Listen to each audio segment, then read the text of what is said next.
नमस्कार साथियों, स्वागत है आप सभी का। दोस्तों, आज अपन बात करेंगे कि वास्तव में सफलता के लिए क्या ज़रूरी है, क्योंकि सबसे बड़ी बात होती है विद्यार्थी के सामने सफल होना।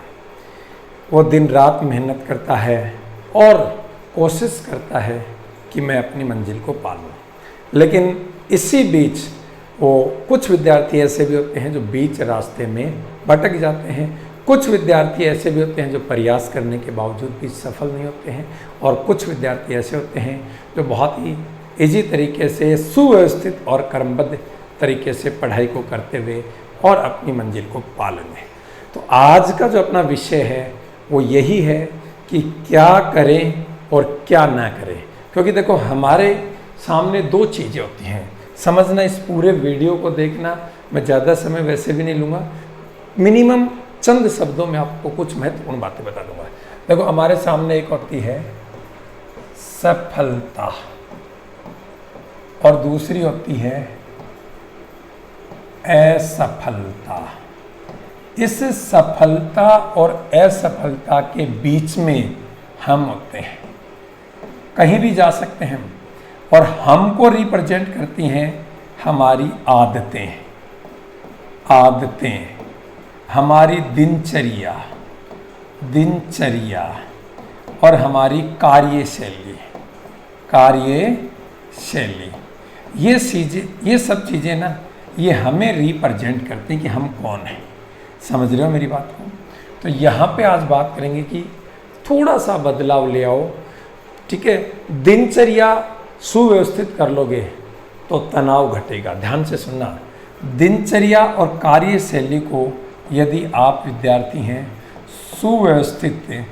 सुव्यवस्थित कर लोगे तो आपके ऊपर से तनाव घटेगा, और तनाव घटेगा तो जाहिर सी बात है, जब आप तनाव मुक्त होंगे तो आसानी से पढ़ी हुई या हल्के में पढ़ी हुई चीज़ भी आपको याद रह जाएगी। क्योंकि तनाव है ना, ये आपकी याददाश्त को कमज़ोर करता है, ये लगातार आपको डिप्रेशन में ले जाता है।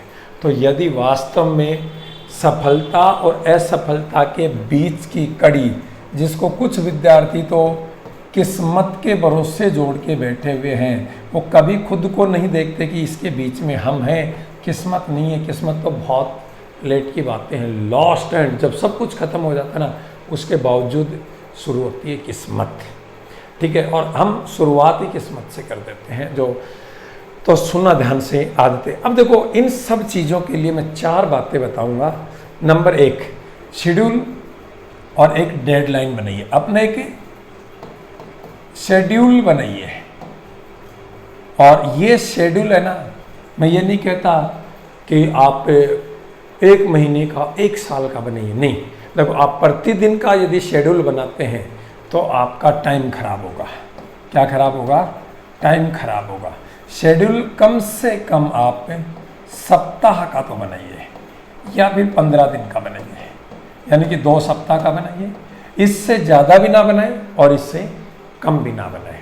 रोज़ शेड्यूल नहीं बनते हैं, ठीक है। शेड्यूल बनाइए, और इस शेड्यूल की एक डेडलाइन तय कीजिए। इस शेड्यूल की एक डेडलाइन तय कीजिए कि जो मैंने शेड्यूल बनाया है इसको मैं तय समय में पूरा करूंगा, और उसको किस तरीके से पूरा करूंगा, वो सारा का सारा प्रक्रिया है, वो आप बनाइए। और ये जो शेड्यूल और ये जो डेडलाइन है ना, इसके ऊपर ध्यान रखना। दूसरी महत्वपूर्ण बात है कि ये एक तय समय में हो, और एक लिखित रूप में हो। यहाँ लिखने की आदत डालें कि मुझे क्या पढ़ना है, कितना पढ़ना है और कहाँ से पढ़ना है। बस ध्यान से सुना। एक और महत्वपूर्ण बात है, क्या पढ़ूं। मैंने बार बार बोला है, क्या पढ़ूं। इससे ज़्यादा महत्वपूर्ण होता है क्या नहीं पढ़ूं। ये सबसे ज़्यादा महत्वपूर्ण होता है। जिस विद्यार्थी को ये पता चल जाता है कि मुझे ये चीज़ें नहीं पढ़नी है, तो फिर उसके सामने यही बचता है कि अब मुझे ये पढ़ना है, ठीक है। तो ये तय कर लेना है, ये समझ लेना है कि मैं क्या पढ़ूं और क्या ना पढ़ूं। इन चीज़ों को किस आधार पर तय करें। अब मैं फ्री फोकट का ज्ञान दे के चला जाऊं तो वो भी उचित नहीं है, इसलिए मैं बता रहा हूँ कि क्या पढ़ूं और क्या ना पढ़ूं, ये कैसे तय करें। ये भी तो एक सबसे बड़ी बात है। मैं इतना सके कि नहीं, तो ध्यान रखना, ये 2 आधार बनाओ आप। तो कितने आधार बनाओ, या मैक्सिमम 3 आधार बनाओ। नंबर 1 तो आपका जो सिलेबस है उसको आधार बना के देखो कि मैं क्या पढ़ूं और क्या नहीं पढ़ूं, ठीक है। नंबर 2 प्रीवियस ईयर के जो आए हुए पर्टिकुलर तैयारी आप जिसकी कर रहे हो उसके पेपर्स को देखिए और उसके आधार पर चयन कीजिए, क्योंकि कोई भी एग्ज़ाम बनता है तो वो पेपर सिलेक्टर प्रीवियस ईयर के एग्ज़ाम पेपर को जरूर देखता है कि किस आधार पर मुझे क्या बनाना चाहिए, ठीक है। तीसरा, किसी सफल व्यक्ति से सलाह लीजिए या फिर ऐसे व्यक्ति से सलाह लीजिए जो मैक्सिमम असफल रहा, क्योंकि इस मैक्सिमम असफल व्यक्ति के पास सबसे ज़्यादा क्या होता है, अनुभव होता है। क्या होता है, अनुभव होता है। ये व्यक्ति आपको सफल व्यक्ति से भी ज़्यादा बातें बता सकता है कि क्या करें और क्या ना करें, ठीक है। तो शेड्यूल बनाइए। एक और महत्वपूर्ण बात है कि किसी भी तरीके से अपनी कार्यशैली में जो टालम टोल करते हो ना, वो टालम टोल ना करें भैया, बिल्कुल भी ना करें, क्योंकि टालम टोल करोगे बर्डन आएगा आप पे कि अब ये नहीं हुआ, अब ये नहीं हुआ। बर्डन आएगा तो आप डिप्रेशन में जाओगे तो फिर आपकी भूलने की क्षमता वो अधिक हो जाएगी, और जब भूलने की क्षमता बढ़ती जाएगी तो धीरे धीरे आप और ज़्यादा डिप्रेशन में आओगे और अपने आप को इतना तनावग्रस्त महसूस करोगे कि आप लास्ट में जो सबसे लास्ट की चीज़ होती है ना उसको पहले उठा लाओगे कि मेरी तो किस्मत में ही नहीं है, ठीक है। और सिलेबस का सही बंटवारा करो। अब सिलेबस का सही बंटवारा कैसे करें, मान लो जो भी आपके पास है सिलेबस है 4-5 जो भी सब्जेक्ट है आप देखें, उसमें देखें कि नंबर 1 पे कि सबसे ज़्यादा वेटेज किसका है, उसको पकड़ो सबसे पहले तो, ठीक है। और उस पर 100% फोकस करो, 100%, ठीक है। फिर देखो उसके बावजूद किसका है, उसके बावजूद किसका, और इस तरीके से वेटेज जिसका अधिक है प्रायोरिटी उसे फर्स्ट प्रायोरिटी दो।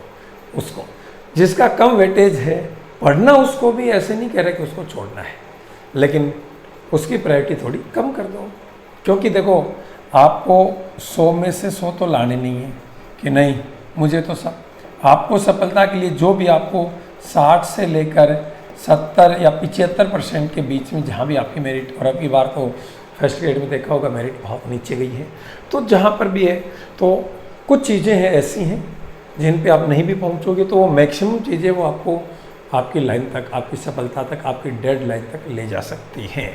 तो सिलेबस का सही बंटवारा करना आना चाहिए, ठीक है। अब देखो मैं बात करता हूँ ऐसे सब्जेक्ट की जो जीके बेसिस होते हैं, उसको पढ़ने का एक तरीका बताता हूँ, आप कुछ मत करो। देखो नंबर 1 चीज़, देखो भैया जो विद्यार्थी ऑफलाइन तैयारी करते हैं, देखो वो सबसे बेस्ट है। क्यों बेस्ट है? क्योंकि नंबर 1 वो अधिक विद्यार्थियों से मिलता है और उसको पता चलता है कि लोग क्या पढ़ रहे हैं, मैं क्या पढ़ रहा हूँ और पढ़ना क्या चाहिए, क्लास में क्या पढ़ाया जा रहा है, पीछे के क्वेश्चंस के आधार पर किस आधार पर परिचर्चा हो रही है, और जो अध्यापक आपको पढ़ा रहे हैं निश्चित रूप से वो अनुभवी भी हैं और वो अपने सब्जेक्ट की नॉलेज रखने वाले भी होते हैं। और कुछ विद्यार्थी होते हैं जो अपने आप में और स्मार्ट होते हैं, तो देखो उनका तो कुछ नहीं किया जा सकता, तो ये सबसे बेस्ट होता है, ठीक है। दूसरा आपके पास आजकल है वो है ऑनलाइन।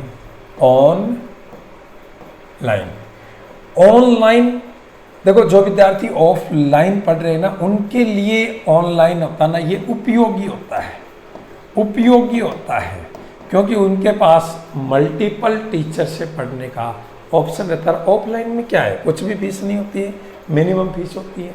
जैसे मान लो आप कहीं भी पढ़ रहे हैं और फिर आपको राजस्थान ज्योग्राफी मुझसे भी पढ़नी है, तो क्या है, पूरी राजस्थान ज्योग्राफी लगभग 200 घंटे की राजस्थान ज्योग्राफी मैं आपको मात्र कितने रुपए में, 199 रुपये में उपलब्ध कराऊँ। कहाँ पर, RJ exam portal mobile application पर। ये आप इस वीडियो के डिस्क्रिप्शन से भी डाउनलोड कर सकते हैं और आप प्ले स्टोर से भी डाउनलोड कर सकते हैं। ये कोई मायने नहीं रखता अभी आज के दिन। विद्यार्थी अपने आप को इतना दिखाता है कि मेरे पास कुछ नहीं, लेकिन जब वो मौज मस्ती पे आता है ना, तो वो कई हजारों खर्च कर देता है। ये मैंने आंखों देखा है, ठीक है। तो ये कोई बहुत बड़ा मायना नहीं रखने वाली चीज़ होती है।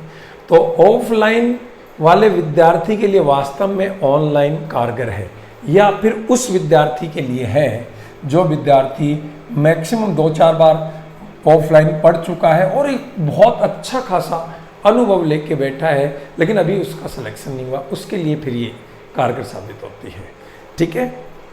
तो इन चीज़ों को ध्यान में रखो, पढ़ो। इसके साथ साथ देखो क्या पढ़ा है मैंने, क्या पढ़ा है, कितना पढ़ा है, किस लेवल तक पढ़ा है। इसके लिए जो विद्यार्थी टेस्ट सीरीज करता है, रेगुलर करता है, वीक में 2 या 3 टेस्ट देता है पर्टिकुलर सभी सब्जेक्ट के, कम से कम एक तो देवे ही देवे, ठीक है, उस विद्यार्थी को पता चलता है कि तू कितने पानी में है। नहीं तो वो कुएं का मेंढक बना रह जाता है, उसको यही नहीं समझ में आता है कि मैं कहाँ जा रहा हूँ, अपने आप में बेस्ट बना रह जाता है। जब लास्ट में रिजल्ट आता है तो बेस्ट से लास्ट आता है। क्यों? क्योंकि उसने आंकलन किया है नहीं। तो ये सब चीज़ें आपको करनी है यदि आपको सफल होना है तो, ठीक है। मेरी एक छोटी सी सलाह थी, यदि अच्छी लगे तो इसको स्वीकार करना, और यदि नहीं लगे तो बिल्कुल भी इस पर ध्यान ना देना, ठीक है दोस्तों। सभी को नमस्कार, जय हिंद, जय भारत।